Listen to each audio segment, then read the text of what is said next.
Hello. Hello. I, I just wanted to say before we started that I mean it's such a beautiful day outside, so the fact that you came inside to hear this means a lot to me. So thanks. It's great to see so many of you out in the audience. Thanks so much for joining us. I hope we have I know we'll have a great conversation here. So why don't I just get started right off the bat? So this is a terrific, thoughtful book. It's based on a lot of a lot of great reporting, some perceptive interviews, and I must say, with my scholarly hat on, that it's extremely erudite, which I mean as a compliment. I'm really impressed with how you handled the academic literature, especially the historical literature. Um, so with that background, let me just go ahead and ask you to set things up for us by asking you a little bit about someone who I think is, whose life is sort of an interesting device that you use for opening up a lot of the storylines in your book. Who is Arlene Hammond Bunch, and how is she related to what you've done here? Yeah. So Arlene Hammond Bunch is my grandmother, and which allowed me to write an introduction with the title "College Like My Grandma Used to Make," which was fun because. Well, two things are interesting about her, and one, and I'm so glad you asked me this question because I'm thrilled to have a chance to mention my Illinois roots here because although I was raised on the East Coast, but I'm really deeply rooted here in the Midwest and in Illinois specifically. In fact, I don't know if I should say this, but I was probably at least conceived here if I wasn't born here by my by my parents who both grew up downstate in Peoria, and all my relatives were from Peoria, so I used to come here every summer and Christmas sometimes, and so I have a lot of close ties to this part of the country. And my grandmother, Arlene, was a real woman of the 20th century. She was she was born in Missouri on a farm to a somewhat prosperous cattle farmer, and the kind of person who, in this day and age, would go to college and get an education. But this was the 1920s, and most women, especially of her kind of background, didn't go to college. But she was very ambitious, and she taught, which is what ambitious women did back then, in school in a schoolhouse, and then decided to go to secretarial school, and had this light bulb moment when she realized that the way they were teaching these secretaries was all wrong, and she could do it better. And she devoted her life to being an educator. And eventually, even though she never got a chance to spend one day as a college student herself, she actually um, uh, started working at, and then eventually took over and essentially ran, although not by title because she was a woman and there was still a lot of sexism back then, but she basically ran a college called they changed the name to Mid-State College in Peoria, Illinois. And from the mid-1960s up until, as I describe in the book, until it closed 2 years ago, it grew from being a secretarial school to being an accredited college that offered some bachelor's degrees and was really geared towards helping middle class people in particular. Like, her whole shtick was going out into these rural communities in central Illinois and convincing farmers that to send their daughters to Sin City, which was Peoria, which it was, frankly. But and so and so, but the reason I wrote an introductory chapter that's largely about her is a couple reasons. One is I think for any book, I think people like to know where the author is coming from and why he wrote the book and what the backstory is, and this is kind of my family's backstory about higher education. But I think even more importantly, I think Arlene tells a real story about what college meant then and maybe a little bit about what it means now, because in the mid 20th century, the mid to late 20th century, when she was building Mid-State College, college was really the American dream. The American dream has always been doing better than the generation that came before you. And initially, it was seen largely in economic terms during like the early days of the Industrial Revolution. By World War II, it came to be seen that college was the way for somebody from the working class to move up to the next level, to do a job where you worked with your mind instead of with your hands, possibly, or make a little bit more money and have a little bit more prosperity. And she was a believer in that, and that was her life's work. And it worked great for decades. And then in the 21st century, things started to change, and the school wasn't sustainable. I talk about it in the book, and it faded. And I think it coincides with the fact, and I think a lot of people in this room maybe know it through what your own children experienced, or grandchildren, or whatever. But I think in recent times, the vibe around college that used to be hope now is more a vibe of fear, I would call it, in terms of fear of going to the right school, fear from so many families of how are they going to pay for all of this, for millions of people who are shut out by the system because the system is terrible in terms of giving access to people and making it affordable. And people shut out are fearful that without a diploma that they're being looked down on, that they know that they're not going to have the same kind of career opportunities in their life because they weren't able to get this degree. So that's why I wrote about Arlene, because I wanted to tell that transition from just how hopeful college was in the heyday of her lifetime to what and the book is about what it's become today, and how do we get back to that place where it used to be, basically. Yeah, that's actually a great transition to the next question I have for you, which is, one of the powerful devices that you use in the book is a contrast between the way things used to be and the way things are now. And I know the contrast is not overdrawn. You don't mean to overdraw, and it's possible to, but it's helpful to sort of think, as clearly as possible about maybe sort of the ideal type of the way that things used to be. In the first few chapters of the book, you write evocatively about the American way of college, I think is the phrase that you use. Well, what was that? What were some of the key elements of the American way of college? When was its heyday? And how was it related to Harry S. Truman and Clark Kerr?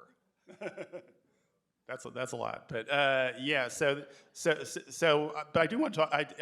That's a great question, because I do want to talk about basically the golden age of college, because it's fascinating. Because to write this book, it's always a question if you're doing something that's got a big element of history in it. Well, where do you start that? Where does your story begin? Where does that start?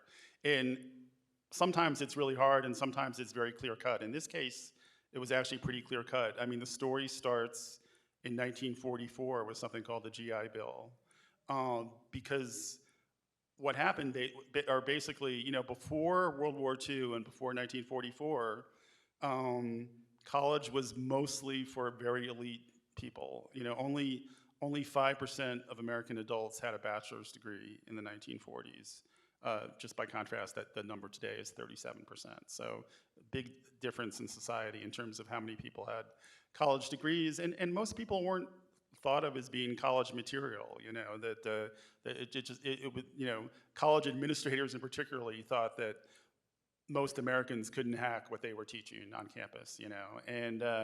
And the GI Bill emerged as kind of a fluke. America was trying to figure out what to do with several million returning veterans, mostly young men returning from World War II. Without getting into a long story here, it's talked about in the book, but the return of World War I veterans had been all screwed up, and they wanted to undo those mistakes and get it right this time. So they said, well, what if we come up with this package of different things that address their needs? And they were worried about a big surge in unemployment and whatever. So we'll have some jobs training. We'll have a mortgage program so people can maybe buy a home that will help out these returning vets. And we'll throw in this college benefit. We know most of them aren't smart enough to go to college or whatever, but we'll put this benefit in there and see some people will take advantage of it probably. And of course what happened was lots of people took advantage of it. It was oversubscribed from the beginning. It turns out millions of middle class folks were dying for this opportunity, and it was an amazing program. I mean, they paid all your tuition, and even if you went to Harvard, wherever you went, your tuition was paid, living stipend, books, the whole thing. And basically, it was this accidental experiment. It was like, what if we made higher education a public good? The way that Social Security or eventually Medicare, or programs that are public good, that the taxpayer gives these young people this benefit. And it was just a fabulously successful program. I mean, these people won Nobel Prizes and became presidents, and the ones that aren't famous, went back to their hometowns and gave back so much to their communities. And the timing of it was interesting because it really kind of started this virtuous upward cycle because it flowed right into the baby boom, this kind of rising young, prosperous population that was coming next after the veterans. And so states states are mostly responsible for public universities in this country, and the states that had expanded their campuses because of the GI Bill and throwing up new dorms and hired new professors to teach these veterans, just kept going. They kept expanding and offering opportunities for this new generation of young people that was coming along. And so I'm talking about the 1950s, the 1960s, and in the book I basically call this the golden age of college, because not only was enrollment just increasing at astronomical numbers, but it was virtually free. In some places it was. University of California, CUNY, the City University of New York, those schools did not charge tuition at all. They had a few fees, and that was it. But most of your state schools, the University of Illinois was probably a couple $100s, a semester, and people really took advantage of that opportunity.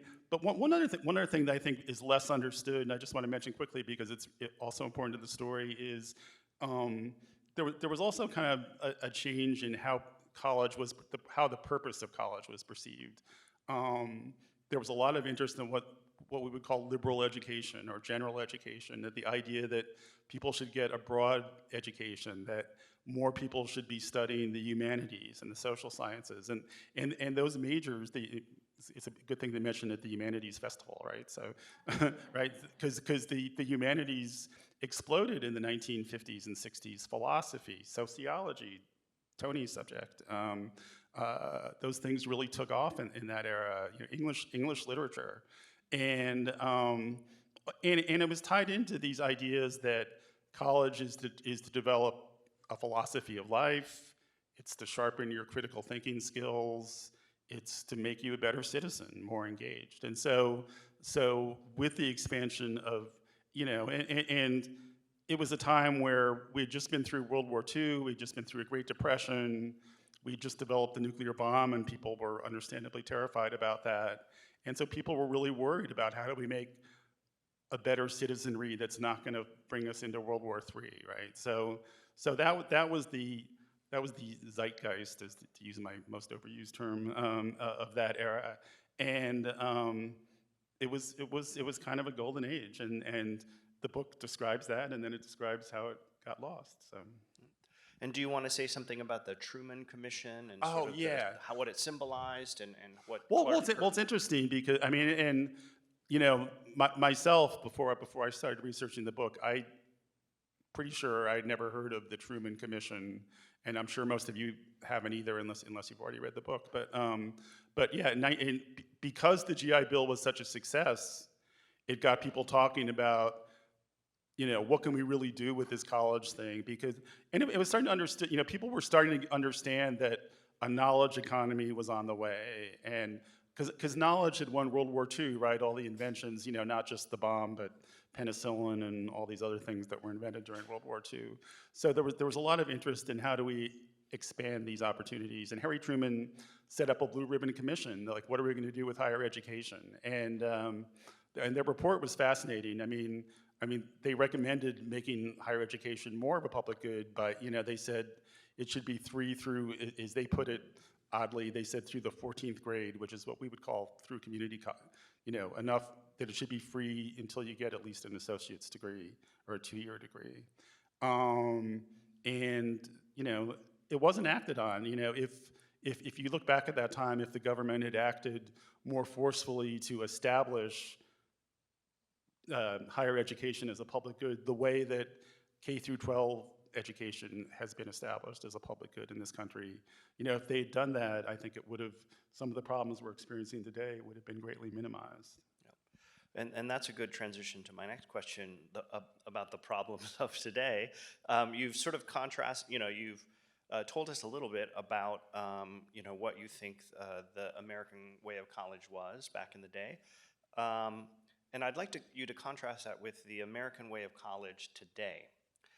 You're an unsparing critic of my industry, not unjustifiably. For instance, in writing about the scandals associated with Jared Kushner's admission to Harvard and Olivia J. Giannulli's admission to USC. Yeah, the varsity blues. That's right, l'affaire varsity blues. You say that American higher education, by the time of the varsity blues scandal, was a rotting fish that stunk from the head. So what is it that ails us today in a higher education? Well, there's two ways to answer that. There's the simpler answer and the more complicated one. I mean simpler, and the one thing, and this is so basic to the whole debate about higher education, and I think people are finally starting to talk about this a little more the way that we should have talked about it for decades, which is, I mean, the basic questions about college are, what is college for, which we were just talking about with like liberal education, and then once we establish what it's for, who's going to pay for it? Is it the responsibility of society? In other words, is it a public good? Again, like K through 12 education, which even if you've never had kids, you're paying property taxes or something to pay for your town's school system.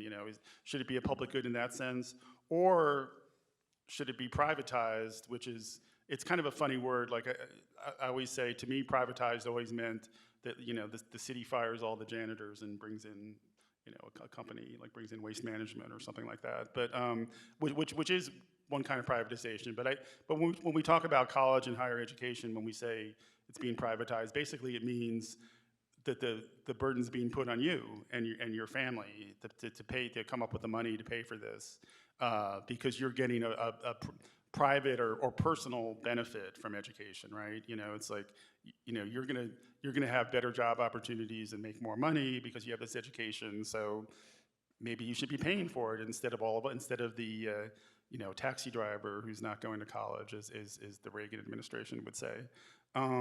So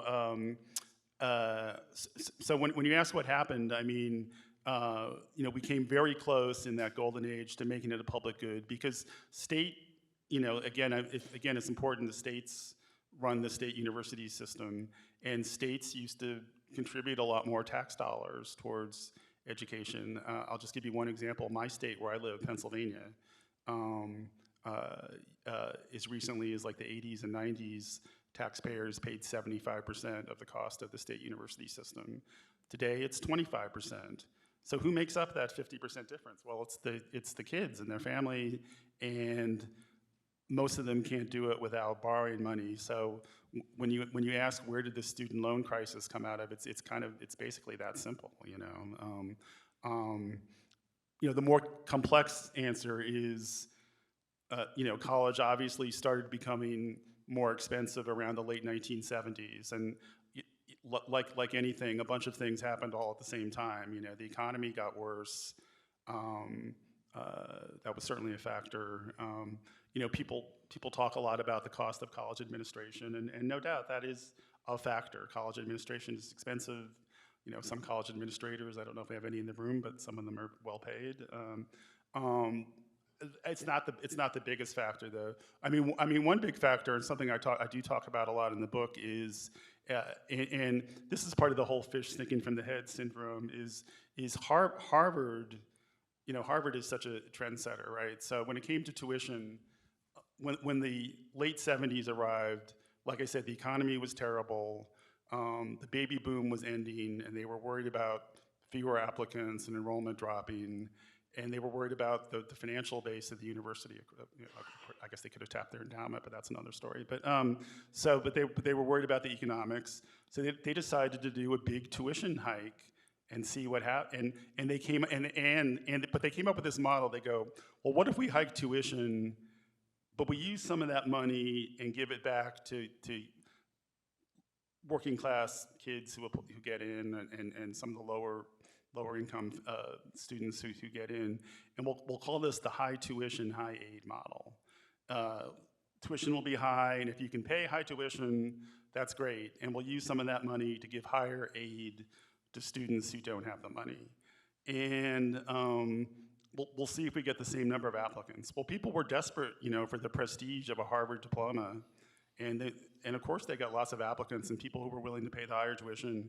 And so every year after year, they did the same large tuition hike, and it kind of set the marketplace. And basically what colleges, particularly the private, more elite colleges, like the one we're at now, realized during this period that as a marketing tactic, it was better to market on prestige rather than price, that families weren't shopping around for the cheapest college. They were really looking for a prestigious experience, which over time, this drive for the and of having a certain kind of college degree is what played out in that Varsity Blues scandal, right?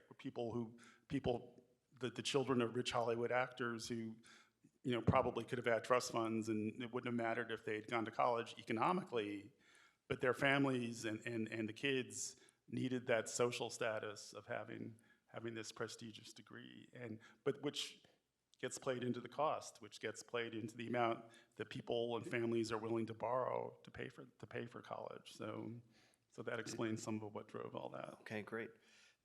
So that is like I think an interesting motivating contrast for us is college from yesteryear, which was thought of more as a public good, sort of following the basic principles outlined by the Truman Commission and briefly incarnated in the master plan for higher education by Clark Kerr on the one hand, and on the other hand, the world that we have today, which is a world where, as in your hands is a world that's more privatized, that sort of depends more on individuals for sort of getting to college and getting through college, and is also a world in which colleges have become enmeshed in a system of status competition of some sort. So my question for you then is, what's the So there's this interesting contrast that's sort of kind of an axis for your book. What's the connection to the American dream and American politics? Like, I know that authors are not always responsible for their titles and subtitles, but I can't help myself. The subtitle of your book is How College Broke the American Dream and Blew Up Our Politics and How to Fix It. And that is a lot to put on higher education. And you know what? I confess, I wrote that. So I could have blamed my editors, but I'll be honest. I did write it. So did college really break the American dream in your view? Did it really blow up our politics, or was it mainly riding shotgun as bigger forces carried us along from the halcyon days of the post-war years to the COVID-mangled age of polarization and inequality that we're living through today? Yeah, I mean, it's the great chicken or egg question, right? Because clearly you have educational inequality in this country, and clearly, as everybody knows and is much discussed, we have income inequality and other types of social inequality in this country. So, the question basically becomes, well, is college a creator of that problem, or is it a symptom? And of course, on some level, it's a system of both. And obviously, as societies become more unequal, the people, the haves, the people who maybe even not the 1%, but people in the top 10%, are going to great extremes to make sure that their kids don't fall out of the top 10%, whether it's spending thousands of dollars on SAT prep and essay coaches, or whatever it takes to get them in the right, and this obsession with getting into the right school. And there's a really good book that came out a couple years ago by a sociologist named Caitlin Zaloom from NYU about how basically this pursuit to get your kid in the right college, it's something that says something about your values as a family. How where you're able to send your kid to college is a reflection on your family and its values and its belief in knowledge and advancement and all those good things, and which is good, but it puts a lot of pressure on families economically, and I mean, so many people of my generation, in my social class, don't have much of a retirement fund because they use that money to send their kids to college instead. So, um, uh, so on some level, sure, the educational inequality uh, is a symptom, but I think it's also a driver. In the book, you know, in response to your earlier question, I was talking about this golden age, and I said it came to an end. Well, why and how did it come to an end? Well, that's a big part of what I write about in the book, and I think one thing that's not very well understood, and that I wanted to get across in writing the book, is that there's a very political component to that. That there were certain political players who wanted a system that was basically less equal.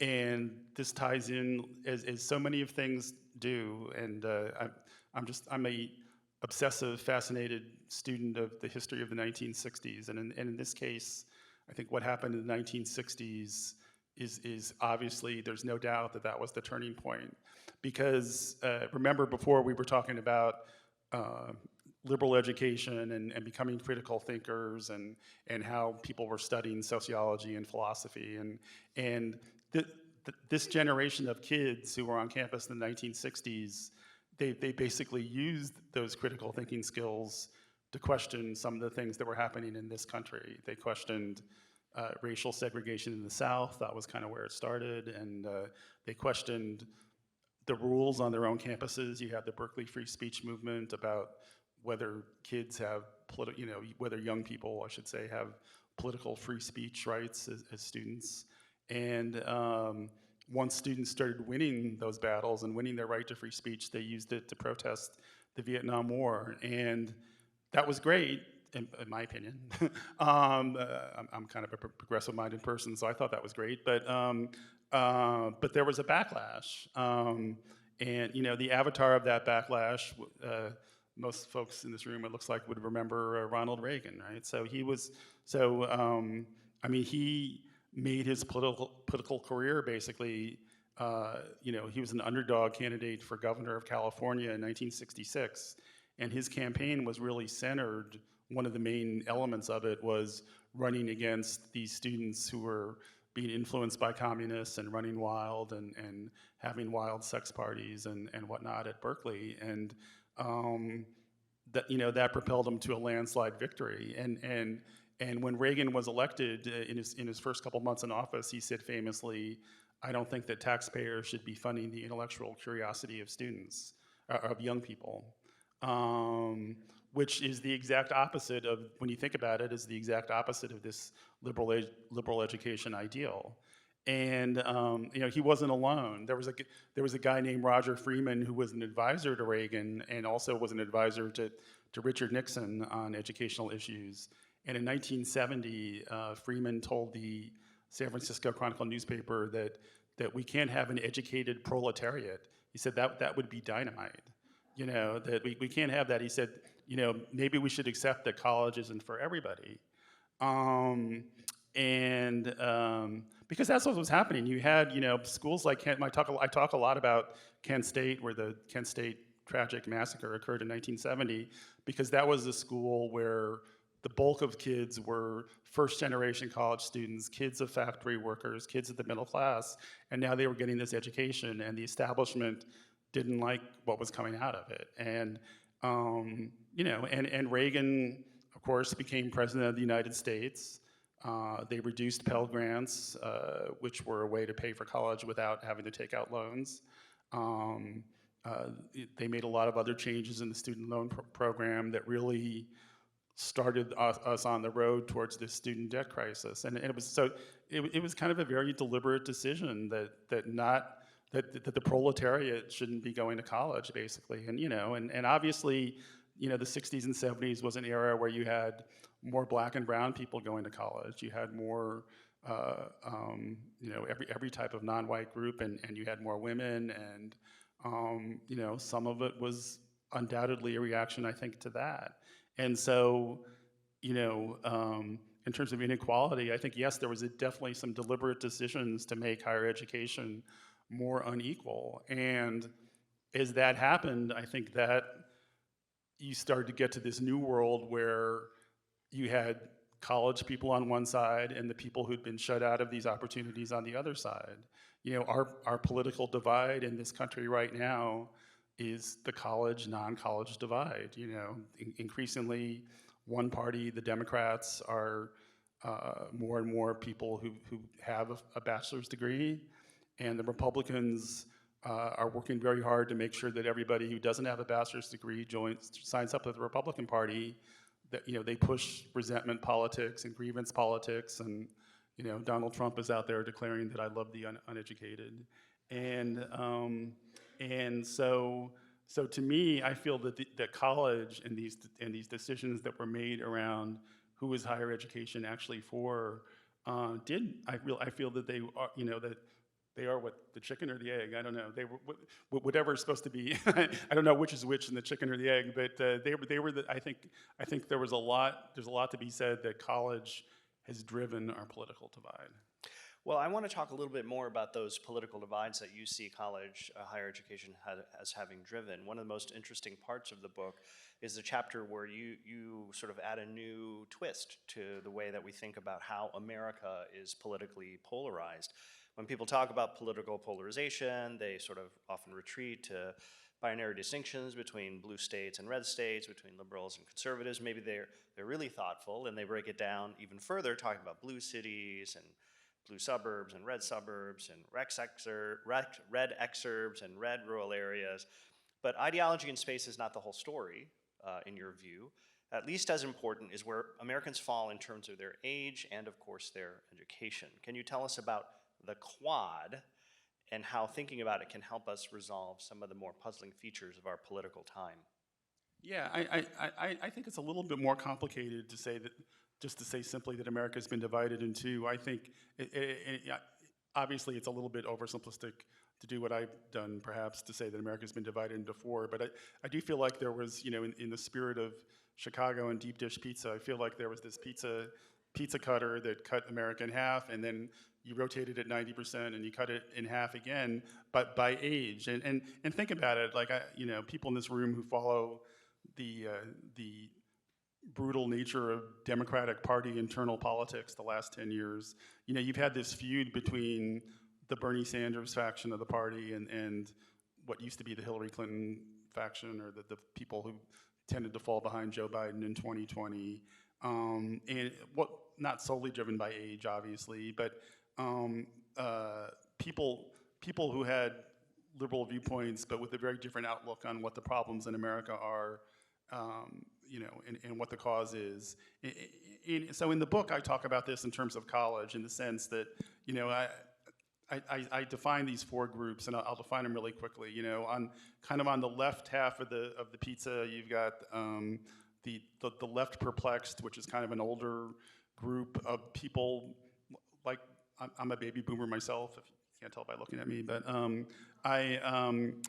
people who went to college when it was more affordable, and don't necessarily understand all of these changes. You know, the student loan crisis kind of snuck up on people without a lot of awareness, and they're kind of perplexed, and they're also perplexed about the right and why it's so angry and bitter. And so you have that group. The younger people kind of on the left, I call the left broke, because they're the ones mostly paying the price for the student loan crisis, and that's really affected the politics. You know, when you see these polls saying that 50% of people under 30 say they would support socialism, you know, I feel the student loan crisis was a huge driver of that. And you know, in the book, I talk a lot about how the Occupy Wall Street movement, which flowed right into the Bernie Sanders campaign, how so much of that was fueled by people who were affected by deep student debt. You know, on the right, you have the people I call the left out, which was the older people who, you know, again, boomers who came of age at a time when there were still, or they thought there were going to be good factory jobs where you didn't need a college degree to have a nice middle class life and maybe have a boat or house up in Wisconsin, or something like a cabin or something, that you could do that on a union like factory wage without a college degree, and that got taken away from them, and there's a lot of bitterness and resentment, and it's not always that anger and resentment isn't always directed to the people who sent their jobs to China. It's directed at people like college professors like you, or a journalist like me. We're like two examples of the kind of people that get this resentment from people on the right, right? And then I talk about a fourth group because I think it's very important, and they get this fourth group gets the least attention, which is the people I call the left out, because these are young people from these communities in the Rust Belt or rural areas who really just don't feel college is for them. They don't have opportunities. They turn 18 and they fall into these rabbit holes of whether it's watching weird videos on YouTube, or they're working in warehouses and McJobs, and they're not that political, but they don't have a lot of hope. And it's important because one of the phenomenon of recent years is this whole concept of deaths of despair, in which sociologists have found that death rates from things like suicide, like opioid overdoses, are rising dramatically among people who don't have college degrees in this country, and particularly in the white working class. And originally it was people in their 40s and 50s, but the Princeton sociologists, who are kind of the experts on this, went back and they found that more and more young people are succumbing to this. In the book, I profile a woman who I happen to know about in the Philadelphia area, who two of her sons, none of her children went to college. Her 5 children, 2 of them died at age 27. One from opioids and one from suicide. Or one from heroin, excuse me. That was one, and the other one stepped in front of a East Coast Acela train. It's horrible, but and we don't talk about To me, if you want to solve the problem of college, you also have to think about the millions of young people who aren't going to college, and how do we solve their problems? That's great. That's very interesting, and I do want to talk about your ideas about how to kind of solve this predicament that we're in.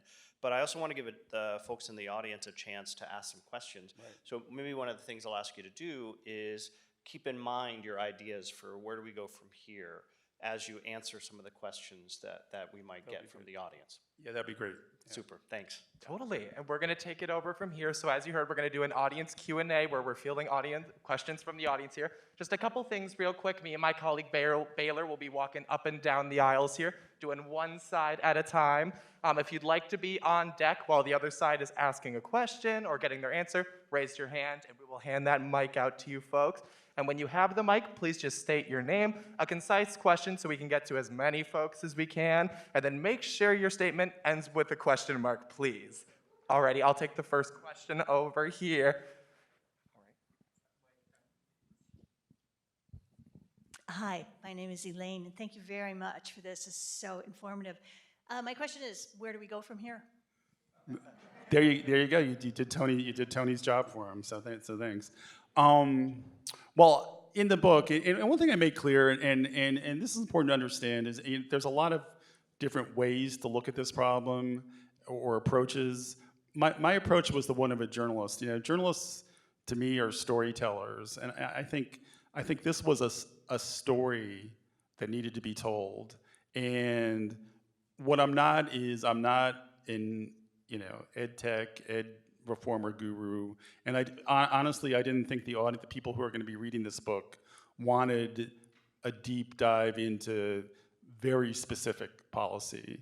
So what I do in the book is I say, but the most important thing we can do is kind of change our attitude towards how we view higher, which is why I talk about the public good versus privatized, So big picture, to me, the big picture is how do we make higher education a public good again, which in a concrete sense means figuring out how to deal with this student loan crisis because the 1.7 trillion was unsustainable. And how do we make college affordable going forward? And how do we give opportunities to the people who aren't going to college, whether it's free trade school or internships or other types of opportunities, so they can also have a successful adulthood,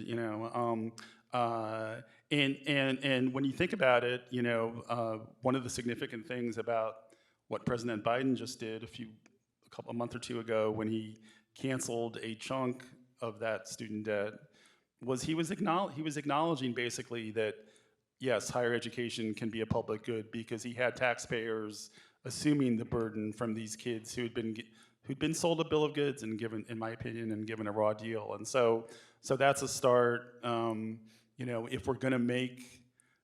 If we're really going to solve the problem going forward, we have to figure out how to make public education.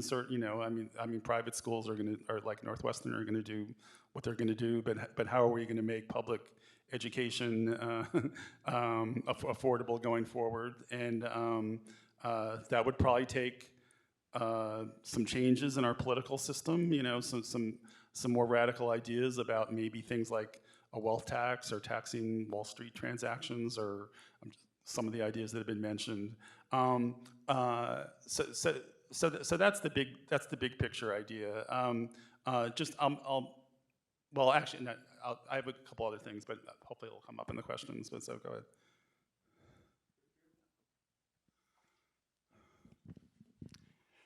Hello, my name's Tom. Hello, Tom. First of all, I like that analogy about the pizza. It made me hungry. It's almost dinner time, right? So yeah. My question follows up a little bit about the Biden, obviously, being now challenged in court. And yet we see athletes from all kinds of universities, colleges. We see also people that are making a lot of money on social media. One question I'd have, would it be possible to look at, as a draft coming out of college, that the corporations actually pick up a real chunk of what that person's put into that to help them make more money? Thank you.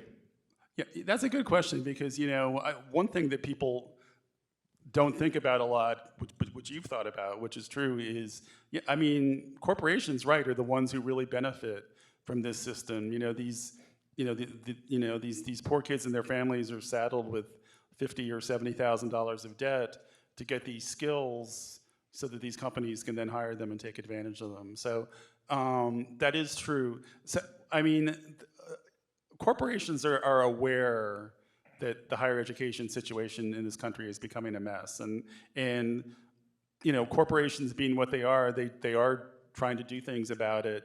Whether they're the right things or the best things, is another question.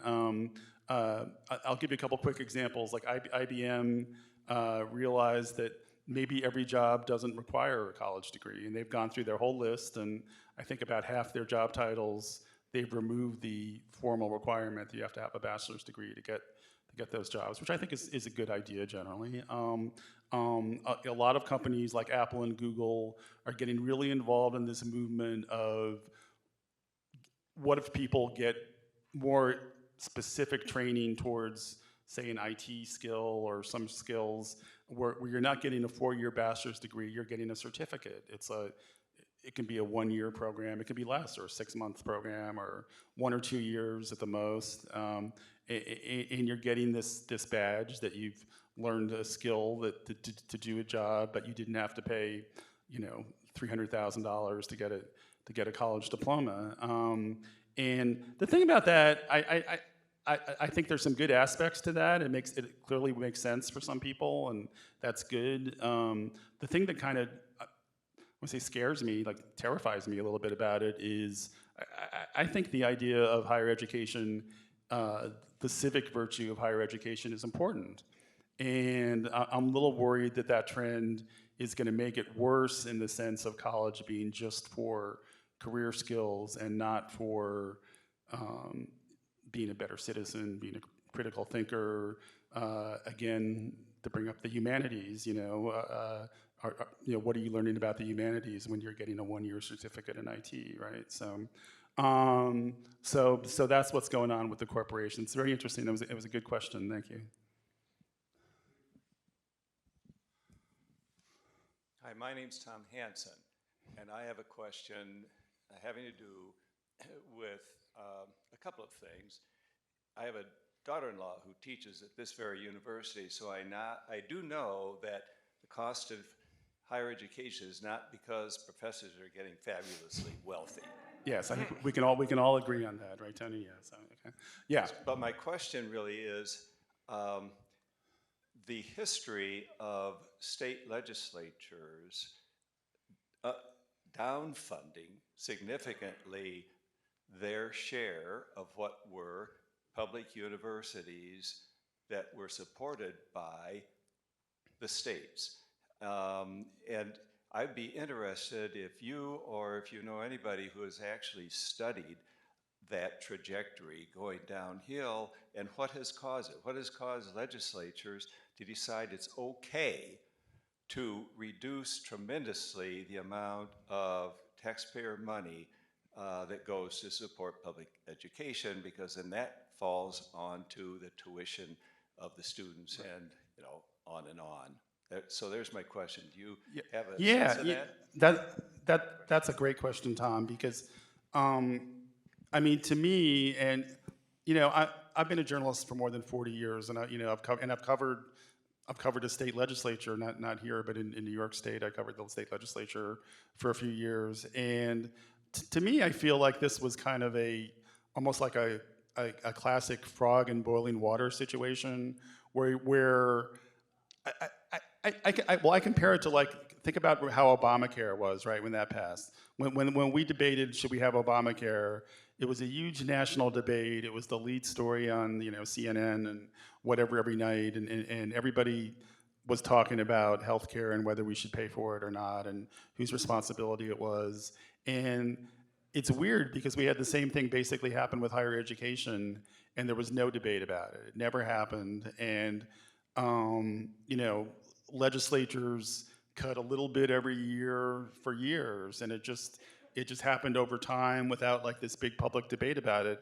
And now we've paid a huge price for those decisions. I mean the college debt crisis is one of the biggest crises we have in this country. That 1.75 trillion or what it was before Biden's move anyway, is more than all of Americans owe on all of our credit cards. It's a huge amount of debt that happened without any public debate.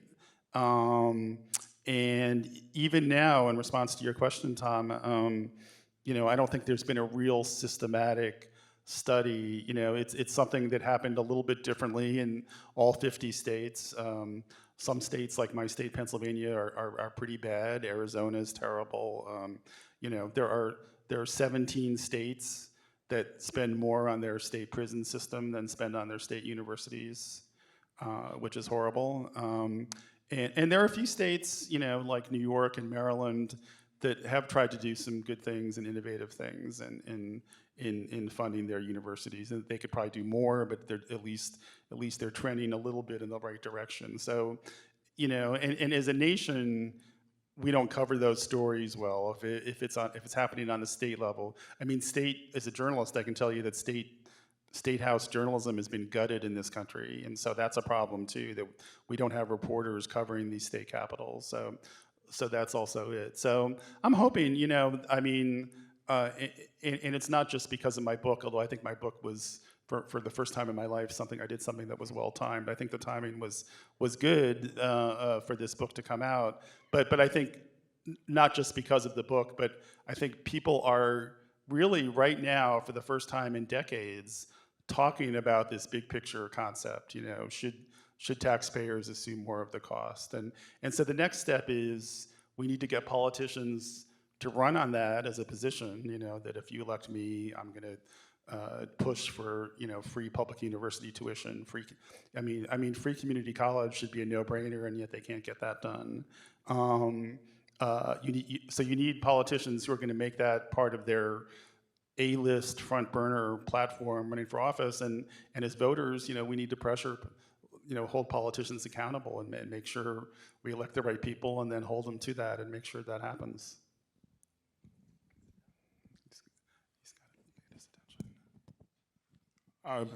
My name is George, and I've worked in higher ed for a long time.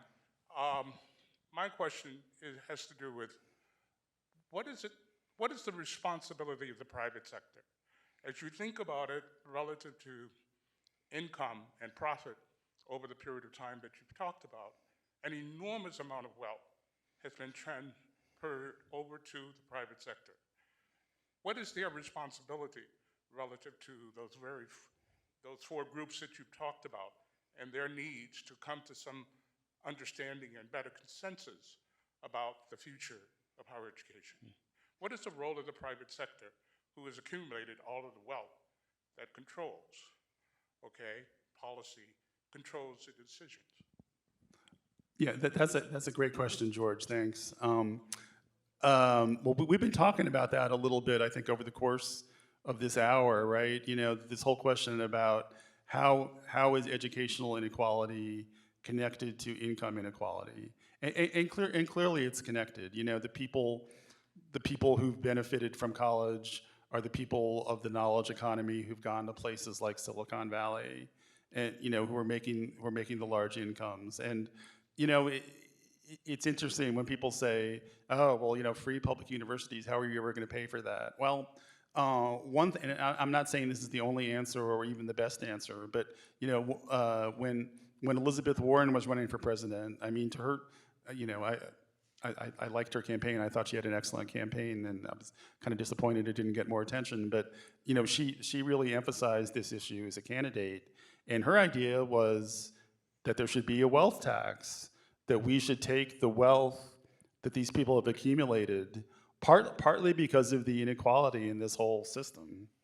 and tax it in a way that it's not taxed now, so that instead of just taxing people's income, we'd actually be, for the first time, we'd be taxing people's accumulated wealth. And so, so the Elon Musks and the Jeff Bezoses of the world wouldn't have the kind of outs that they have now, and these years where they don't pay taxes. Their wealth would be taxed, and she wanted to use that to make public universities free or almost free, or whatever we could do. And I mean, it's going to take a radical step like that, I think, to change the system. But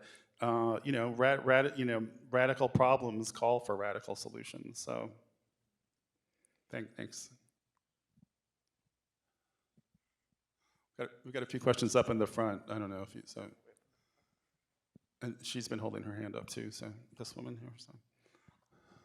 My name is Cass. I'm a retired professor of over 40 years. And so I do have a question, because who's accountable for the cost of education?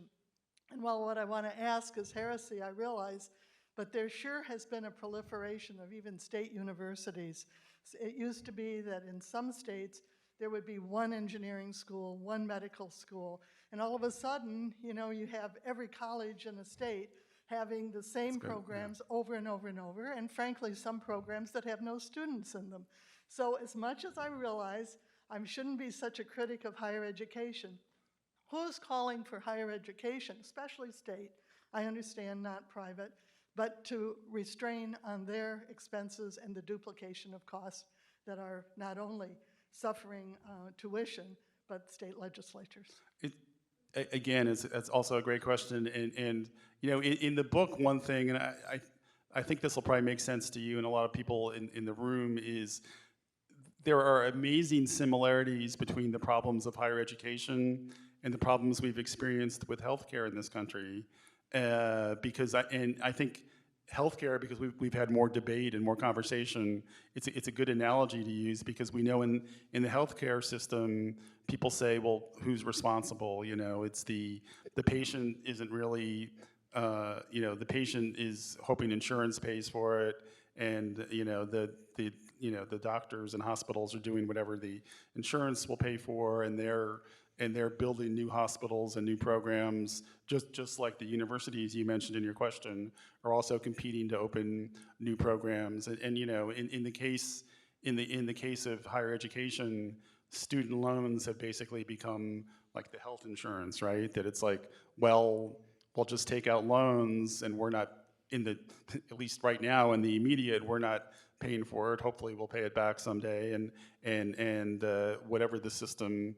I mean, it's a system that was bred to hold nobody accountable. You know, I mean, everybody has. It's again like healthcare. I mean, in healthcare, your goal is to stay alive or be healthy, and you don't worry about the cost is whatever happens. And, you know, and with college, you know, ever since the 60s and 70s, we've told our young people, you have to have this credential. You've got to have this diploma, or you know, you're not going to be able to survive in the middle class without this diploma.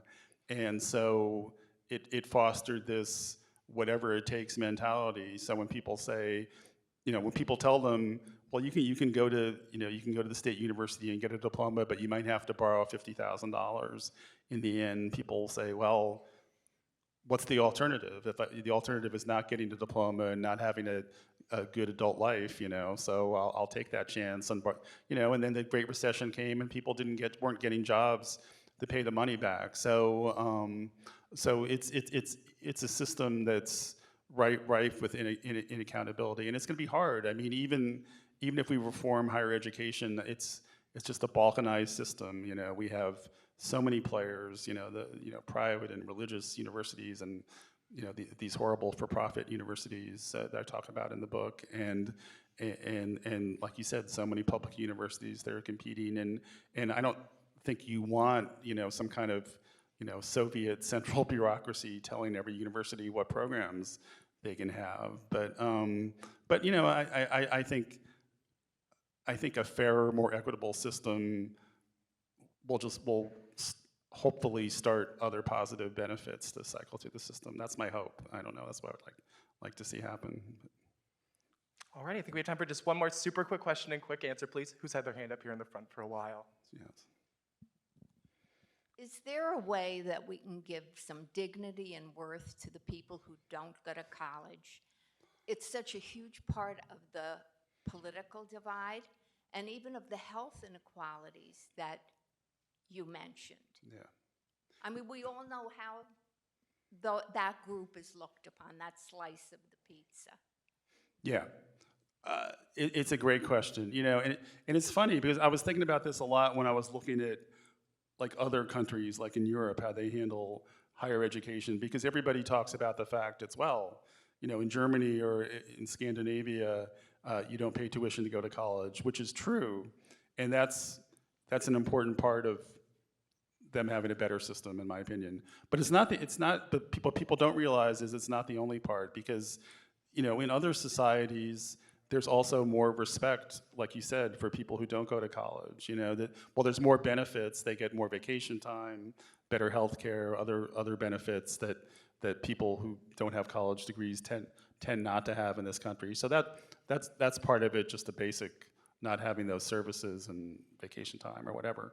But like you said, I mean, the broader issue is the lack of respect. You know, the thing is that when we privatized college, part of the rationalization for privatizing college was, well, this is a meritocracy, that you rise on your own merit. You know, if you work hard, you have an opportunity to rise in the system. And if you don't work hard, you're not rising. And the thing is, people who aren't rising in the system, it's not because they're not working hard for the most part. I mean, nobody works harder than the working class in this country. You know, it's not a question of lack of hard work. It's other factors. It's inequality. It's lack of opportunities. It's the cost, like we're talking about. And the people, like you said, like as you know, the people who've been denied these opportunities develop an attitude of resentment and hostility towards the people who've been given those opportunities, who they think are looking down on them. I mean, there've been a couple really good books about rural resentment or the politics of resentment, about how people feel, you know, like when they go to the doctor, or when they deal with a state bureaucrat, or some of the professionals and managers that they deal with in their day-to-day existence, that they feel are somehow looking down on them, and it just accumulates, you know, and it's horrible, and it creates an attitude that unfortunately is right for demagogues like Donald Trump or Ron DeSantis or people like that to come along and exploit these resentments. And so, you know, we have to figure out, I think, like you said, how to respect more people in the system. I think reforming the system itself could help. You know, if we say, if we both give a few more people an opportunity to go to college, because I think more people should have college opportunity, but also give the people who don't want to college other types of opportunities, trade schools. If I could just have 1 minute, because I know Tony wanted to ask about this, and we can finally talk about it now, which is the last chapter in my book. I talk about the idea of having a gap year of universal civilian service for 18-year-olds. Yeah, it's a very, right, people, thank you, people love this idea, and yet, again, it's not a front burner. You know, I mean, President Biden technically supports this idea, and he's talked about creating a civilian conservation corps, for example, which would be a good start towards developing such a program. But again, it's just something that gets pushed to the back burner, like free community college and these other things that doesn't get done. And the benefits would be enormous, because what you'd be doing is, well, first of all, I think our 18-year-olds, you know, we kind of throw them to the wolves right now, and you'd be giving the people a chance to find themselves for a year by doing these projects that also benefit society, people cleaning up forests or working in disadvantaged communities, and all those things are good. And on top of all of that, you'd be bringing people together from different backgrounds, people from red states and blue states, and people from cities and the Rust Belt and small towns, and people from Peoria and people from Brooklyn would be working together on these projects, you know, and it would be fantastic. And yeah, you probably couldn't make it mandatory, but make it a program that is so exciting to young people that millions of people would sign up for this, and it would become an American tradition. Because, you know, we used to bring people together through war. You know, we'd have the army, and there'd be a draft, and people from,